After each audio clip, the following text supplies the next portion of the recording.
ہمارے جسم میں جتنے بھی اعضاء ہیں وہ سب اپنی اپنی جگہ بہت اہم ہیں اور ہم ان کے بغیر صحت مند رہنے کا تصور بھی نہیں کر سکتے۔ تاہم بعض اعضاء مثلاً دل، دماغ، گردے، جگر اور پھیپھڑے کو زیادہ اہمیت دی جاتی ہے اور ہم ان کے بارے میں معلومات بھی رکھتے ہیں، لیکن تلی یعنی سپلین ہمارے جسم کا ایسا عضو ہے جسے عام طور پر خاطر میں نہیں لایا جاتا ہے اور نہ ہی لوگ اس کے بارے میں زیادہ جانتے ہیں۔ آج ہم آپ کو اسی عضو کے بارے میں بتاتے ہیں جو آپ کو صحت مند رکھنے میں اہم کردار ادا کرتا ہے۔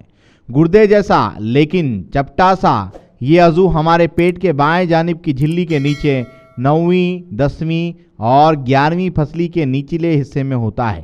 اپنے اس میل و وقوع کی وجہ سے جسم کو چوٹ لگنے کی صورت میں یہ زخمی ہونے سے عموماً محفوظ رہتا ہے۔ تلی کا بنیادی کام جسم سے خون کے عمر رسیدہ خلیات کو نکالنا اور انفیکشن کا مقابلہ کرنا ہوتا ہے۔ خون کے سرخ خلیات کی اوسط زندگی 120 دنوں پر محیط ہوتی ہے۔ خون کے یہ سرخ خلیات زیادہ تر ہمارے جسم کی لمبی ہڈیوں میں مثلاً ان کی لمبی فیمر ہڈی کے گود میں تیار ہوتے ہیں۔ جب یہ خلیات عمر رسیدہ ہو جاتے ہیں تو تلی انہیں شناخت کرنے کا فرائض انجام دیتی ہے، انہیں چھان کر الگ کرتی ہے اور پھر انہیں ریزہ ریزہ کر دیتی ہے۔ خلیات کے چھوٹے ذرات خون میں شامل ہو کر یا تو نئے خلیے میں تبدیل ہو جاتے ہیں یا پھر جسم کے دیگر حصوں سے خارج ہو جاتے ہیں۔ یہ سارے کام کا تلی کے سرخ گودے والے حصے میں انجام پاتا ہے جہاں خون کی سب سے زیادہ نالیاں موجود ہوتی ہے۔ یہ ریڈ پلپ والا حصہ تلی کا 3/4 ہوتا ہے۔ تلی کے بقیہ حصے کو سفید گودے یعنی وائٹ پلپ والا حصہ کہتے ہیں، جن میں مختلف اقسام کے مدافعتی خلیات بھرے ہوتے ہیں، جن میں سے ایک لیمفوسائٹس ہیں۔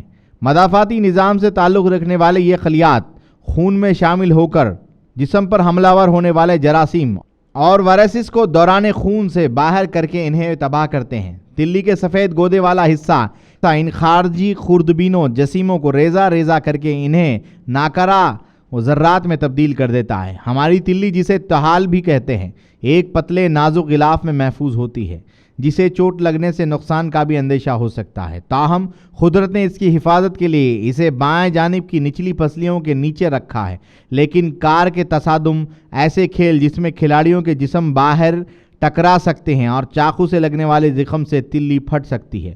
اگر خدا نخواستہ کبھی ایسا حادثہ پیش آئے تو تلی سے خون کے زیادہ اخراج کے باعث زندگی خطرے میں پڑ سکتی ہے اور سرجن کی بحالت مجبوری تلی کو جسم سے نکالنا پڑتا ہے۔ تلی کے جسم سے نہ ہونے یا مناسب طور پر کام نہ کرنے کی وجہ سے جسم جراثیم کے حملوں کی صورت میں انفیکشنز کے مقابلے سے خاسر رہتا ہے۔ اس کی کمی پورا کرنے کے لیے مریض کو زندگی بھر اینٹی بائیوٹک دواؤں کا سہارا لینا پڑتا ہے تاکہ جسمانی مدافعتی نظام کسی حد تک کام کے قابل رہے۔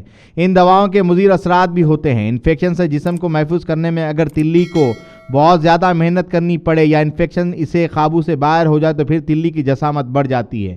اسے بڑی ہوئی تلی یا تحال کے عرضے کو سپلینومیگالی کہتے ہیں۔ جب سپلینومیگالی ہوتا ہے تو خون بننا کم ہو جاتا ہے، سانس پھولنی شروع ہو جاتی ہے۔ لوگ سمجھتے ہیں کہ ہارٹ کا پرابلم ہے یا لنگز کا ہوتا ہے، اسی میں دھوکہ کھا کر رہ جاتے ہیں، لیکن پرابلم جو ہے وہ تلی کی نکل آتی ہے۔ اسی لیے طب نبوی صلی اللہ تعالی وسلم میں تلی کا بہترین علاج موجود ہے اور اس کا نام ہے مردن جوش۔ مردن جوش احادیث نبوی صلی اللہ تعالی علیہ وآلہ وسلم میں کئی مرتبہ اس کا ذکر آیا ہے۔ عرق مردن جوش کو ہم نے ہمارے کلینکس پر ہزاروں پیشنٹ کو سپلینومیگالی کے کیس میں دیا جس کا کوئی علاج نہیں ہوتا۔ الحمدللہ اس کی دوا سے بہت زیادہ فائدہ ہوتا ہے۔ عرق مردن جوش 1 چمچہ صبح، 1 چمچہ شام استعمال کرنے سے 1 مہینے کے اندر سپلینومیگالی میں زبردست آرام مل جاتا ہے۔